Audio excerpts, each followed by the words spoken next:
할렐루야. 오늘 하루도 복된 하루입니다. 수요일 아침 주님께서 우리를 보호하시고 하나님의 선하심으로 채워주실 것입니다. 주님의 말씀 붙잡고 성령의 음성을 따라 걸어갑시다. 주님이 우리와 함께 하십니다. 9월 20일 수요일 아침 예배 성삼위 하나님께 올려드립니다. 오늘 하나님의 말씀은 민수기 10장 11절부터 36절까지입니다. 민수기 10장 11절부터 36절까지입니다. 오늘은 부분별로 본문을 살펴보기 원합니다. 둘째 해 둘째 달 20날에 구름이 증거의 성막에 떠오르매 이스라엘 자손이 시내 광야에서 출발하여 자기 길을 가더니 바란 광야에 구름이 머무르리라. 모세가 모세의 장인 미디안 사람 느우엘의 아들 호밥에게 이르되 여호와께서 주마하신 곳으로 우리가 행진하나니 우리와 동행하자. 그리하면 선대하리라. 여호와께서 이스라엘에게 복을 내리라 하셨느니라. 호밥이 그에게 이르되 나는 가지 아니하고 내 고향 내 친족에게로 가리라. 모세가 이르되 청하건대 우리를 떠나지 마소서. 당신은 우리가 광야에서 어떻게 지칠지를 아나니 우리의 눈이 되리이다. 우리와 동맹하면 여호와께서 우리에게 복을 내리시는 대로 우리도 당신에게 행하리이다. 그들이 여호와의 산에서 떠나 사뭇길을 갈 때에 여호와의 언약궤가 그 사뭇길에 앞서가며 그들의 쉴 곳을 찾았고 그들이 진영을 떠날 때에는 낮에는 여호와의 구름이 그 위에 덮어였더라. 궤가 떠날 때에는 모세가 말하되 여호와여 일어나사 주의 대적들을 흩으시고 주를 미워하는 자가 주 앞에서 도망하게 하소서 하였고 궤가 쉴 때에는 말하되 여호와여 이스라엘 종족들에게도 돌아오소서 하였더라. 아멘. 하나님의 말씀입니다. 구름이 성막에서 떠오르자 이스라엘 자손이 시내 광야를 출발하죠. 모세는 처남 호밥에게 자신들을 떠나지 말고 광야의 길에 우리와 동행하기를 요청하며 그리하면 선대할 것임을 약속합니다. 이스라엘 백성이 여호와의 산에서 떠나 행진할 때 언약궤가 앞서갔으며 모세는 여호와의 인재를 위해 기도하죠. 오늘 본문 말씀은 이제 마침내 시내 산에서 떠나 광야의 길 그리고 가나안 땅으로 가는 길이 시작되어 있음을 우리에게 보여주고 있습니다. 물론 이 행진이 앞으로 38년 동안 광야의 길을 시작하는 시점이지만 이때에는 그들이 바로 가나안 땅으로 들어갈 거라고 생각했다는 것이죠. 그런데 중요한 것은 이 모든 행진에서 하나님께서 인도하셨다는 것입니다. 그 거대한 수많은 사람들을 질서정연하게 하나님께서 생군의 순서와 맡겨진 직무에 충실함으로써 이 모든 것들을 신속하고 안전하게 이동할 수 있도록 인도해 주셨다는 것이에요. 하나님의 말씀은 질서가 있습니다. 우리가 이 질서 안에 거할 때, 하나님의 그 질서와 법 안에 거할 때만이 우리가 안전하게 영원한 하나님의 나라로 갈 수 있음을 오늘 본문이 우리에게 가르쳐 주고 있는 것입니다. 오늘 11절부터 28절까지는 각 지파마다 성막에서 출발하여 진행하였다는 것을 가르쳐주고 있는 본문입니다. 즉 핵심은 이것입니다. 각 지파마다 출발하였고 어느 군데 어느 누구에 의해서 이루어졌다는 이 긴 서술은 결국 한 가지를 이야기합니다. 하나님 뜻대로 살아가는 삶의 방식이 무엇인지를 우리에게 가르쳐주고 있는 것입니다. 즉 하나님의 뜻에 따라 살아가는 자들의 삶은 세상적인 시각으로 볼 때는 어리석어 보일 수 있고 실패하는 것처럼 보일 수 있고 효율적이지 않은 것일 수도 있습니다. 그럼에도 불구하고 우리가 주의 말씀에 따라 멈추고 갈 때 그때서만이 성공의 비밀, 하나님의 형통의 비밀이 풀린다는 것을 오늘 시작된 행진을 통해서도 우리에게 가르쳐 주고 있다는 것입니다. 29절부터 32절까지는 모세가 처남 호남에게 길 안내를 부탁하는 장면입니다. 시내산을 떠나 이제 본격적으로 가나안 땅을 향해 들어가야 되는데 이 생소한 광야길을 지나가야 하는 이스라엘 백성들에게 어릴 때부터 광야에서 생활했던 호밥이 그 누구보다도 좋은 안내자요, 좋은 자가 될 수 있었습니다. 물론 하나님께서 구름기둥과 불기둥으로 여전히 그들을 인도하고 계시지만 호밥에게 길 안내를 부탁하는 것은 어떻게 인간적인 충동이나 하나님을 의지하지 않아서가 아니라 보다 효율적이고 분명하게 하려고 하는 모세의 결단입니다. 즉 하나님의 인도하신 뿐만이 아니라 더 세밀하고 또한 잘 백성들을 인도하기 위한 모세의 결단이며 또한 하나님의 뜻을 조금 더 효율적이고 효과적으로 인도하기 위한 모세의 결단이라는 것이에요. 우리가 하나님한테 맡긴다는 것은 모든 것을 맡긴다는 의미가 아닙니다. 물론 모든 것을 맡기는 거죠. 하지만 하나님께 맡기지만 우리가 해야 될 일이 분명히 존재한다는 것이에요. 제가 자주 쓰는 예화인데요. 나사로를 살렸을 때 우리가 믿음으로 순종하여 나아가야 될 부분들이 있다는 거예요. 나사로를 맡고 있는 그 돌 무덤의 돌은 우리가 치워야 합니다. 그래야지만 역사가 일어나는 것이에요. 즉 우리의 삶에서 우리가 최선을 다하여 해야 될 일이 반드시 존재한다는 것입니다. 믿음은 단순하게 맹신이 아닙니다. 이스라엘 백성들은 호밥이 동행함으로써 그들로부터 그들이 처하는 위치와 지형에 대한 상세한 설명을 듣고 하나님께서 그들을 그곳으로 인도하신 이유를 분명히 깨달았을 거예요. 그곳의 지형보다 효과적으로 이용함으로써 보다 편안하고 안전하게 광야길을 갈 수 있었을 것입니다. 그리고 실질적으로 이 35년 동안 광야 생활에서 굉장히 큰 도움이 됐을 것입니다. 33절부터 36절까지는 바로 핵심은 바로 이 모든 것들이 하나님의 언약궤가 인도했다라고 말하는 것입니다. 하나님의 언약궤가 백성들 앞서 행하며 쉴 곳을 찾는 사실과 낮의 구름이 백성들 위에 덮었다는 사실, 그리고 궤가 떠날 때 쉴 때 모세의 기도를 소개함으로써 이스라엘 백성들의 행군이 탁월한 지도력으로 가지고 있었던 모세, 그리고 언변가인 아론, 광야의 지형과 생활에 대한 호박과 같은 지도자들의 능력이 아니라 오직 하나님의 인도와 보호에 의해 이루어졌다는 것을 다시 한번 강조하고 있는 것입니다. 자, 이것이 핵심이에요.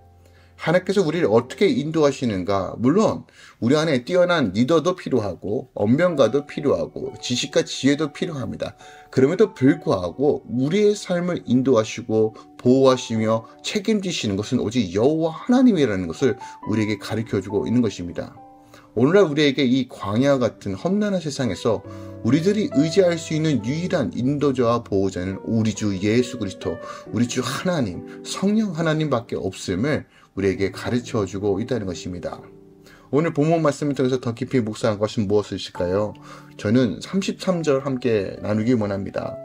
그들이 여호와의 산에서 떠나 3일 길을 갈 때 여호와의 언약궤가 그 3일 길에 앞서가며 그들의 쉴 곳을 찾았다라고 얘기합니다. 하나님의 언약궤가 마치 앞서갔다라고 표현합니다. 하나님의 언약궤가 가장 앞서가 이스라엘 백성들의 쉴 곳을 찾았다라고 말합니다. 주님께서 그의 백성들의 쉴 곳을 찾으셨다는 겁니다. 지금 이들이 있는 곳이 어디입니까? 광야입니다. 첩첩하고 사람이 살 수 없는 광야입니다. 이곳에 쉴 만한 곳으로 누가 인도했다라고 말합니까? 언약궤, 즉 하나님의 임재, 하나님이 인도하셨다라고 말합니다. 모든 광야의 여정에서 항상 그들보다 앞서 행하시며 그들의 쉴 곳을 예비해 주시는 분이 바로 우리 여호와 하나님이십니다. 휴식처는 비록 때로는 고난과 낙심되는 일이 있다 하더라도 하나님의 백성이 반드시 이 약속을 취해야 하는 것은 하나님은 반드시 그의 백성들을 쉴 만한 물가로 인도해 주시는 것입니다. 우리 앞에 수많은 인생길, 험난한 골짜기와 죽음의 그늘 같은 것, 또한 사방의 우겨싸짐과 야생동물의 위협들, 생명의 위협들이 우리 앞에 있을지라도 기억합시다. 하나님이 먼저 앞서 가셔서 우리의 삶을 인도해 주신다는 것입니다.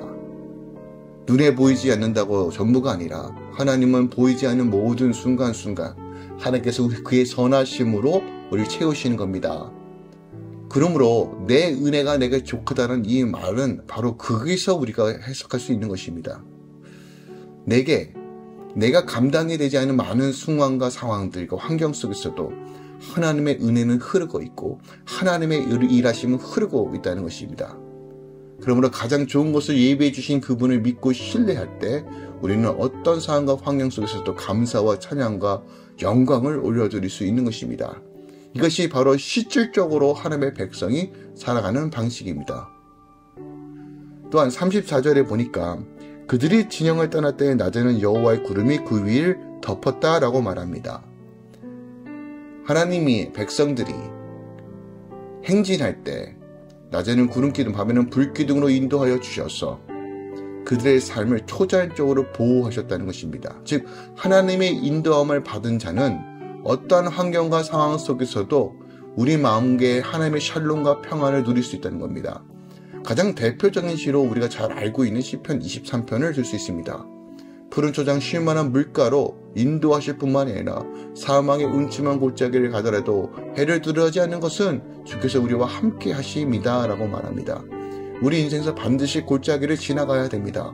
골짜기를 지나야 초목을 만날 수 있기 때문입니다. 아무 대가 없이 이루어지는 일 없습니다. 하지만 그 상황 속에서도 주의 인도하심을 얻을 때 우리는 평안과 안식을 누릴 수 있다는 아주 명확한 진리를 선포하고 있습니다. 이 모든 상황 속에서 35절에서 36절에 모세의 기도가 선포됩니다. 하나님의 괴가 떠날 때 여호와여 일어나사 주의 대적들을 흩으시고 주를 미워하는 자로 주의 앞에 도망가게 하소서라고 기도합니다.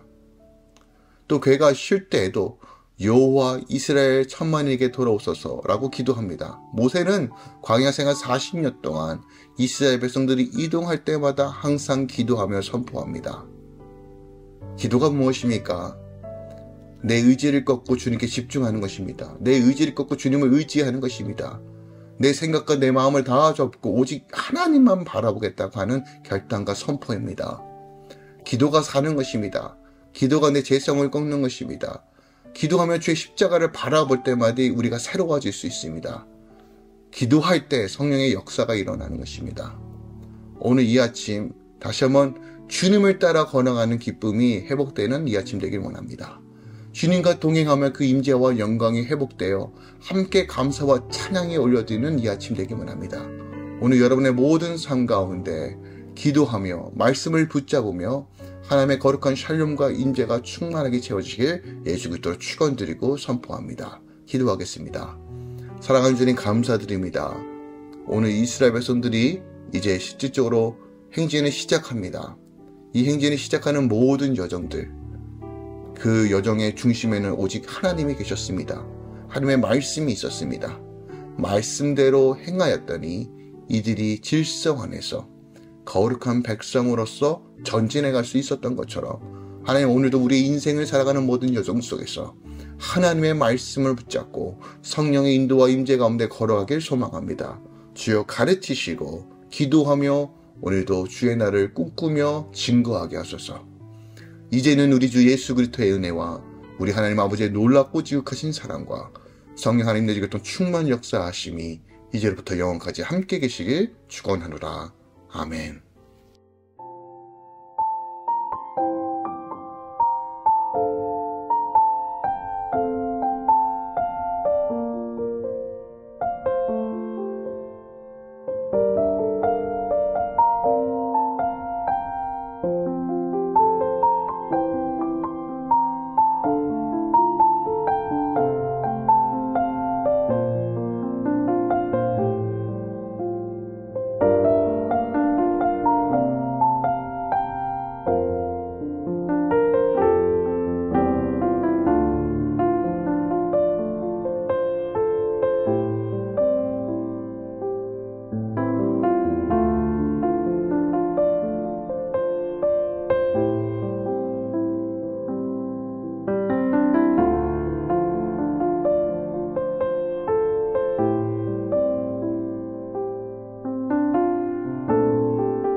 니다